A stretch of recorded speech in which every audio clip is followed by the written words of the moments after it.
Hello, good morning guys. So, unboxing na naman tayo ng ating Eagle items. Mga quitties to guys. So, game, let's go!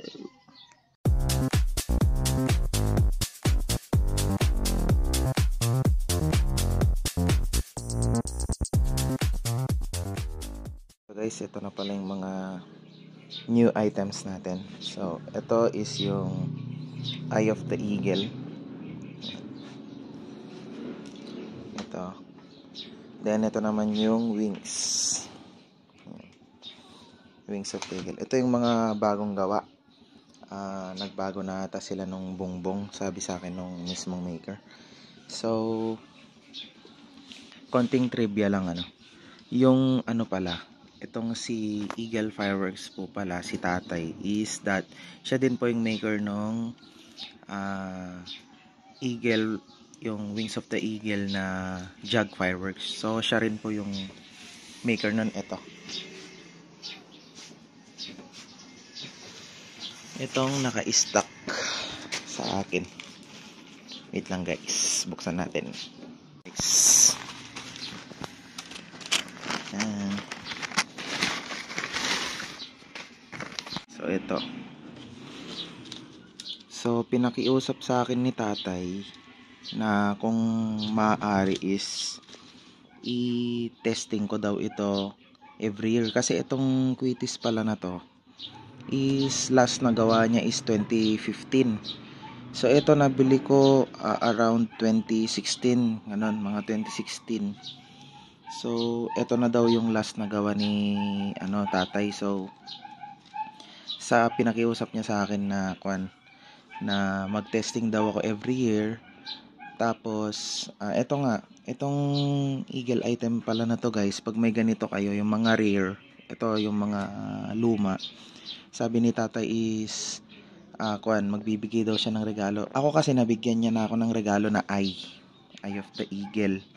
So sabi niya, pinakiusap niya sa akin na sabihin mo din sa mga subscribers mo na kung meron silang natitirang Wings of the Eagle na gawa noong 2015 or Heart of the Eagle, i-upload lang nila tapos isend lang yung screenshot, ganun. So yun ang sabi niya sa akin. So itong Eagle po pala na to, yung Wings of the Eagle na Wings of the Eagle na old, by Jug Fireworks, siya rin po ang may gawa niyan.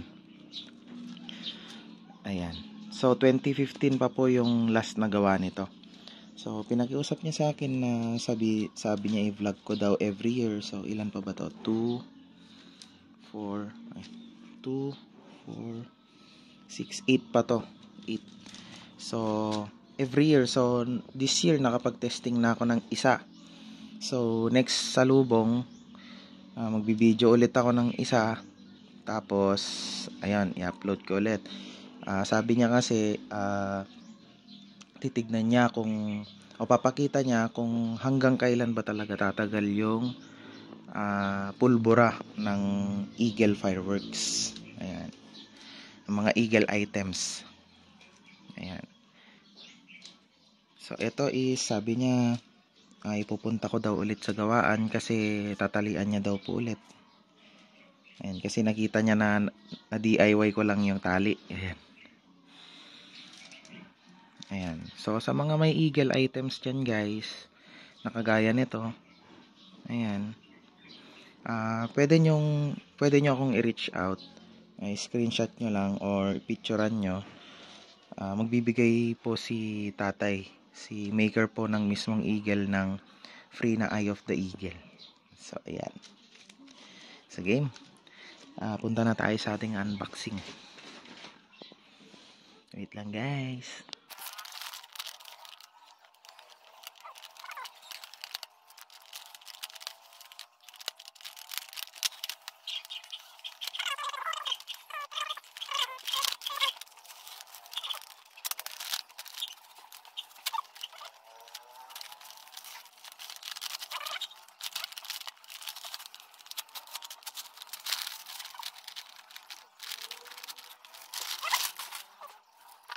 Yan.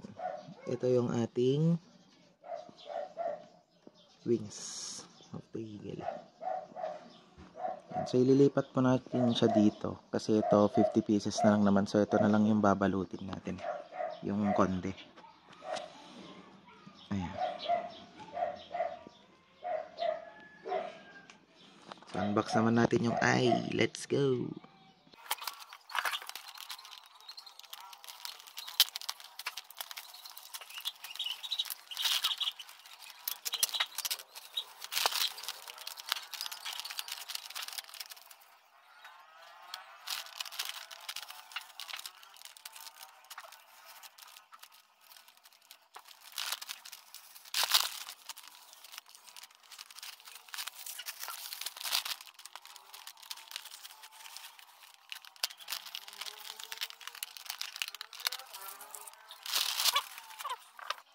Ito na yung na-unbox natin guys, yung eye tsaka yung wings. So, ito yung old na wings. So, magka-size lang sila. Ayan. Mas malaki na konti yung lifter na itong new. Yung lifter lang. Pero yung sa bomb, same lang sila. Pero mas malakas, mas pinalakas daw po kasi itong new.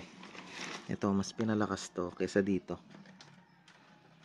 So, ito upgraded version na ng Wings of the Eagle na old. So, ito yung wings, ay yung eye.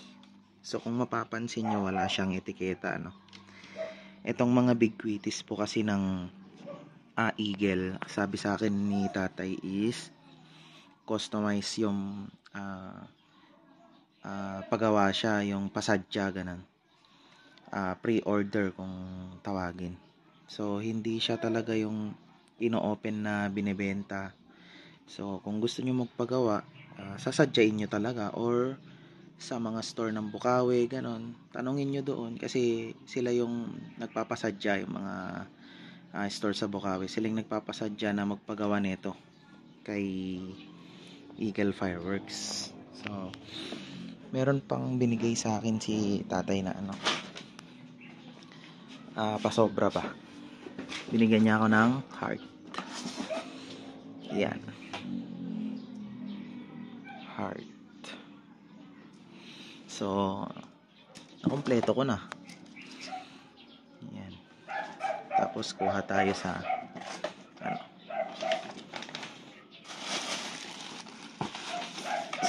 ito, bukas na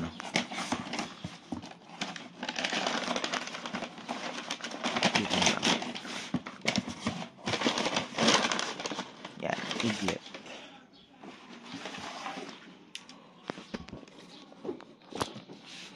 Yan. Eaglet, tapos na natin yung comparison nila kung ano yung pagkakaiba. Eaglet tsaka heart. Kung mapapansin nyo, mas malaki yung lifter ng heart sa eaglet. Tapos yung bump, mas mahaba yung bump ng heart kaysa sa eaglet. So sabi ni tatay, mas malaki pa daw to. Mas malaki pa daw yung ilalabas niya na bagong Heart of the Eagle. Mas malaki pa daw yung lifter. Mas mataas ng konti. Tapos mas malaki pang bump. Mas pinalaki. So ayan. So kompleto na natin ang ating mga premium qualities na quitis. Ayan. Ng Eagle. Ayan, may eaglet tayo. May heart. May eye. Then wings. So thank you sa panonood guys. So kung may mga katanungan po kayo tungkol sa mga paputok, so comment lang kayo. Sige, bye bye.